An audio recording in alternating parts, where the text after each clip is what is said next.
오늘은 레위기 19장의 말씀을 보도록 하겠습니다. 이 19장의 내용은 하나님께서 하나님의 백성에게 거룩하라고 명령하시는 내용인데요. 거룩이 우리에게 무엇인가를 가르쳐 줄 뿐만 아니라 하나님과 우리의 관계 속에서의 거룩, 또 이웃과의 관계 속에서 거룩이 무엇인가를 우리에게 분명히 가르쳐 줍니다. 오늘도 이 말씀을 통해서 우리가 하나님 앞에 거룩한 삶을 살아갈 수 있기를 주님의 이름으로 축복합니다. 19장 1절에 여호와께서 모세에게 말씀하여 이르시되 너는 이스라엘 자손이 온 회중에게 말하여 이르라. 너희는 거룩하라. 이는 나 여호와 너희 하나님이 거룩함이로라. 하나님께서 명령하시는데요. 하나님의 백성에게 거룩하라고 명령하십니다. 거룩이란 뜻이 무엇이냐면 분리되었다, 구별되었다 그 말이죠. 우리가 그리스도인들의 삶을 사는 것이 구별된 삶을 사는 것입니다. 어떻게 구별된 것이요? 하나님의 백성으로서의 구별입니다. 하나님이 거룩하신 분이십니다. 그래서 하나님의 백성도 거룩한 삶을 살 때에 하나님과의 관계가 유지되는 것입니다. 3절에요. 너희 각 사람은 부모를 경외하고 나의 안식일을 지키라. 나는 너희 하나님 여호와라. 하나님과의 관계, 그리고 또 부모와 자식 간의 관계, 이웃과의 관계 속에서의 거룩입니다. 우리가 하나님과의 관계의 첫 단계가 내가 하나님의 나라를 지키는 것입니다. 안식일이죠. 주일입니다. 이것이 거룩한 행동이고요. 내가 나를 낳아준 부모를 공경하는 것, 이건 마땅할 뿐만 아니라 내가 공경하는 것이 거룩입니다. 우린 세상에서 그렇게 배우지 않잖아요. 윤리적인 사고로 낳아주셨고 길러주셨기 때문에 그런 쪽으로 접근하지만 성경은 무엇으로 접근하냐면 명령으로 접근합니다. 하나님께서 부모를 공경하는 것, 이게 거룩한 행동이다. 그러니까 내가 하나님을 의식한다면 부모를 공경하는 것이 마땅한 것입니다. 4절에요. 너희는 헛된 것들에게 향하지 말며 너희를 위하여 신상들을 부어 만들지 마라. 나는 너희 하나님 여호와니라. 우상 섬기고 헛된 것을 추구하고 사는 것 거룩하지 않다 그 말이죠. 그러니까 거룩이라는 것은 쓸데없고 귀신 섬기고 우상 섬기지 않는 것, 이게 거룩한 행동입니다. 5절에요. 너희는 화목 제물을 여호와께 드릴 때에 기쁘게 받으시도록 드리고, 우리가 하나님 앞에 드리는 예물 모두 구별된 것인데요. 구별된 것 가운데 더 중요한 건 뭐냐면 마음가짐입니다. 어떤 마음이요? 기쁨으로 드릴 수 있는 것. 이게 진정으로 구별된 것입니다. 이게 거룩입니다. 6절에요. 그 제물은 드리는 날과 이튿날에 먹고 셋째 날까지 남겨둔 것은 불사르라. 셋째 날에 조금이라도 먹으면 가증한 것이 되어 기쁘게 되지 못하고 그것을 먹는 자는 여호와의 성물을 더럽힘으로 말미암아 죄를 담당하리니 그가 그 백성 중에 끊어지리라. 하나님께서 주신 이 음식 가운데 이 제물로 드렸던 화목제물이 있습니다. 화목제물은 하나님께 드리고 일부분은 제사장과 그 바친 자가 먹습니다. 그런데 이 제물도 이틀을 넘기지 말라 그 말이죠.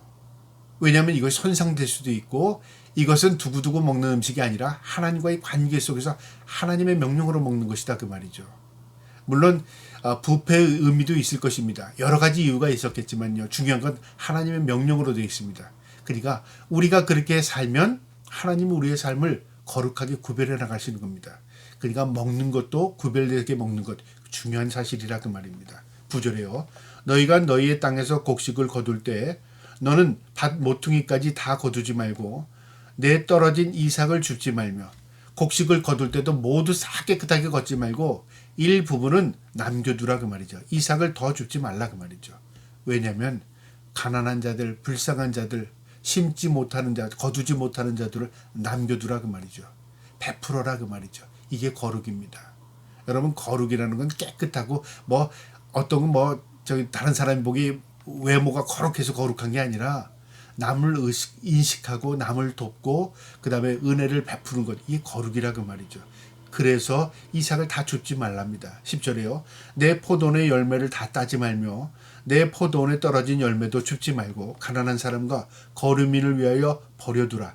나는 너희 하나님 여호와라. 하나님 명령입니다. 그래서 이스라엘은 지금도 어떤 추수 때가 되면 일부를 남겨둡니다. 그러니까 이것은 가난한 자들을 위해서, 그 다음에 또 필요한 자들을 위해서 나누는 역할을 하는 거죠. 그래서 하나님께서 그렇게 명령하신 겁니다. 이 거룩입니다. 11절에요. 너희는 도둑질하지 말며 속이지 말며 서로 거짓말하지 말며. 당연히 도덕적인 것이죠. 이 도덕적인 삶을 사는 것도 거룩입니다. 너희는 내 이름을 거짓 맹세함으로 내 하나님의 이름을 욕되게 하지 말라. 나 여호와 하나님이라. 하나님을 더럽히고 하나님을 욕되게 하는 것, 그것도 명령입니다. 하지 말라 그 말이죠. 하나님의 거룩을 손상시키는 겁니다. 13절에요. 너는 내 이웃을 억압하지 말며 착취하지 말며 품꾼의 싹을 아침까지 밤새도록 내게 두지 말며. 그러니까 내가 일시킨 품삯은 반드시 줘라 그 말이죠. 그것을 미루고 하지 말라 그 말이죠. 그러니까 지극히 도덕적인 것인데요. 이 도덕적인 것은 우리 인간과의 관계 속에서의 끝나는 게 아닙니다. 하나님과 관계도 여기 있다 그 말이죠. 내가 그렇게 함으로써 하나님을 높이는 것이다. 내가 그렇게 함으로써 하나님 인정하는 거다 그 말이죠. 남의 돈 떼먹고 나 하나님 인정한다. 남에게 억압하면서 나는 하나님 인정한다. 남을 못살게 하면서 나는 하나님 예수 믿는다. 그럴 수 없다 그 말입니다. 14절에 너는 귀먹은 자를 저주하지 말며 맹인 앞에 장애물을 놓지 말고 내 하나님 여호와를 경외하라. 나는 여호와니라. 장애를 가지고 있는 사람 멸시하지 말고 그들을 불편하게 하지 말고 또 그들에게 어렵게 만들지 말라 그 말이죠. 15절 너희는 재판할 때 불의를 행하지 말며 가난한 자의 편을 들지 말며 세력 있는 자라고 두둔하지 말며 공의로 사람을 재판할지니라. 이 재판은 공정을 위해서 재판하는 겁니다. 그런데 때로는 약한 자를 편을 들기도 하고요. 때로는 힘없는 자를 편을 들어서 자신의 그 어떤 선함을 드러내려고 하는 의식적으로 그렇게 행동하는 사람들이 있을 수 있습니다. 그거는 공의가 아니라 그 말이죠. 공의는 가난하든 권력이 없든 권력이 있든 그거 생각하지 말고 공정하게 공평하게 행하라 그 말이죠. 왜냐하면 하나님 앞에서 행하듯이 행하라 그 말입니다. 이것이 하나님 명령입니다. 16절에 너는 내 백성 중에 돌아다니며 사람을 비방하지 말며 내 이웃의 피를 흘려 이익을 도모하지 말라. 나는 여호와 하나님이라. 남을 해롭게 하거나 손해보게 하지 말라 그 말이죠. 17절에 너는 내 형제를 마음으로 미워하지 말며 내 이웃을 반드시 견책하라. 그러면 내가 그에 대하여 죄를 담당하지 아니하니라. 형제를 미워하지 말고 형제를 미워하는 자가 있으면 견책해라 그 말이죠. 왜냐하면 하나님이 보고 계신다 그 말입니다. 18절에 원수를 갚지 말며 동포를 원망하지 말며 내 이웃 사랑하기를 내 자신과 같이 하라. 나는 여호와니라. 하나님께서 이 원수 인간과 인간의 질서를 세우기 위해서 하나님께서 이 명령하셨는데요. 만약에 인간이 내가 손해본 대로 남에게 해를 가하면 어떻게 될까요? 그걸로 끝나지 않습니다. 오늘날도 어떻습니까? 전쟁이 우리가 피해를 당하면 보복을 합니다. 그러면 저쪽에서 또 보복을 당하고 그대로 있습니까? 또 보복합니다. 끝없는 전쟁이 이루어지는 거죠. 여기서 뭐라고? 원수를 갚지 말며 포기하라. 그 말입니까? 갚지 말라는 것은 되갚은 그 상황이 오히려 끝나지 않는다 그 말이죠. 동포를 원망하지 말며 내 이웃을 사랑하기를 내 자신같이 하라. 사랑으로 용서해라. 그러면 어떻게 된다고요? 하나님께서 그것을 해결하신다 그 말이죠. 참 쉽지 않은 것입니다. 그런데 하나님의 명령입니다. 19절에 너희는 내 규례를 지킬지어다. 내 가축을 다른 종류와 교미시키지 말며 내 밭에 두 종자를 섞어 뿌리지 말며 두 재료를 직조하여 옷을 입지 말며. 모든 걸 섞지 말라. 무엇을 의미하냐면요. 하나님께서 종류대로 창조하셨습니다. 그러니까 교미시켜서 종류를 다른 종류로 번식시키거나 이렇게 하지 말라 그 말이죠. 오늘날 우리가 그것을 깨닫습니다. 변이가 일어나게 되면요. 인간들에게 도움이 되는 것보다 해가 되는 것들이 더 많습니다. 그래서 때로는요. 섞는 것을 통해서요. 우리가 오히려 더 손해보는 경우가 있다 그 말이죠. 하나님 명령하셨습니다. 다른 종류와 교미시키지 말고 다른 것을 섞어 짜지 말고 그 다음에 두 재를 합치지 말라 그 말입니다. 20절에 만일 어떤 사람이 다른 사람과 정혼한 여종 곧 아직 속량되거나 해방되지 못한 여종과 동침하여 설정하면 그것을 책망을 받을지니라. 그러나 그들을 죽임을 당하지 아니하리니 그 여인이 해방되지 못하였기 때문이라. 무슨 얘기냐면 종이 있습니다. 여종이 있는데 그 여종이 다른 남자와 청혼하기로 약속이 되어 있습니다. 그 여인을 건들지 말라 그 말이죠. 왜냐하면 시집갈 아이라 그 말이죠. 그러니까 내 종일지라도 내 재산이라고 할지라도 그것에 대해서 분명하게 선을 거주는 겁니다. 이게 하나님의 법입니다. 그 당시에는 노예제도가 있어서 그랬습니다. 21절에 그 남자는 그 속건제물 곧 속건제의 순양을 회막문 여호와께로 끌고 올 것이요 제사장은 그가 범한 죄를 위하여 그 속건제와 순양으로 여호와 앞에 속죄할 것이요 그리하면 그가 범한 죄를 사함을 받으리라. 하나님께 드리는 속건제를 제사장에게 끌어다가 제사해라. 하나님이 그 제물을 받으신다 그 말이고요. 23절에 너희가 그 땅에 들어가 각종 과목을 심거든 그 열매는 아직 할례받지 못할 것으로 여기되 곧 3년 동안 너희는 그것을 할례받지 못한 것으로 여기 먹지 말 것이요. 무슨 얘기냐면요. 이스라엘 민족이 지금 이 레위기를 주실 때는 출애굽하고 아직 가나안 땅에 들어가지 않은 시기였습니다. 이제 가나안 땅에 들어가면 너희가 농사를 짓게 될 테인데 그 땅에서 소출은 3년 동안 먹지 말라 그 말이죠. 왜냐하면 이방 풍습에 젖어 있거나 이방인 제사로 사용되거나 이방인들이 답습하지 말기 위해서 완전히 청산하라 그 말이죠. 그리고 3년 후에 소출부터 먹어라. 할례의 의미가 바로 그겁니다. 구별됐을 때부터 먹어라 그 말이죠. 그러니까 그 땅에서 나 이방인들처럼 너는 살지 말라 그 의미가 있습니다. 24절에 넷째 해에는 그 모든 과실이 거룩하니 여호와께 드려 찬송할 것이요 다섯째 해에는 그 열매를 먹지니 그리하면 너희에게 그 소산이 풍성하리라. 나는 너희의 하나님 여호와니라. 심고 3년 후부터 먹고 그 다음에 하나님을 기억하고 하나님이 주실 것을 인정해라 그 말이죠. 그러니까 우리가 먹고 마시는 모든 것들을 구별하는 것 그게 바로 거룩입니다. 하나님께서 그렇게 하나님의 백성들을 가르치시고 명령하셨습니다. 26절에요. 너희는 무엇이든지 피채 먹지 말며 점을 치지 말며 술법을 행하지 말며 피에겐 생명이 있다고 말했습니다. 그래서 모든 것들 육류를 먹을지라도 피를 다 제거하고 먹게 되어 있습니다. 점을 치지 말고 술법을 행하지 말랍니다. 귀신 섬기거나 무당, 박수들이 행하는 행동하지 말라 그 말이죠. 머리칼을 둥글게 깎지 말며 수염을 끝을 손상하지 말며 이방인들이 하는 헤어스타일, 이방인들이 하는 이 스타일로 너희가 하지 말라 그 말이죠. 왜 그들에게 모습을 담게 하지 말라고 했냐면요. 그들은 다 우상 숭배자들로서 이 우상을 섬기기 위해서 몸에 그런 행동, 그런 치장을 했습니다. 너희가 그거 배우지 말라 그 말이죠. 28절에 죽은 자 앞에서 너희의 살에 문신을 하지 말며 문인을 놓지 말라. 나는 여호와니라. 몸에 문신하지 말랍니다. 이 고대인들의 문신은요 죽은 자를 영원히 기억하기 위해서 몸에 새겨넣습니다. 근데 그런 거 하지 말고 그 다음에 다른 사람의 겁주기 위해서 내 몸에다 문신을 냈습니다. 그런 거 하지 말라 그 말이죠. 왜냐하면 이 몸은 하나님이 주신 것입니다. 하나님이 주신 대로 우리가 이것 입고 사는 것입니다. 그래서 그것에 무리를 내거나 그것에 문신하지 말라고 하나님 명령하셨습니다. 29절에요. 내 딸을 더럽혀 창녀가 되게 하지 말며 음행이 전국에 퍼져 죄악이 가득할까 하노라. 그 당시에는 돈을 벌기 위해서 이렇게 딸을 파는 경우도 있었던 것 같습니다.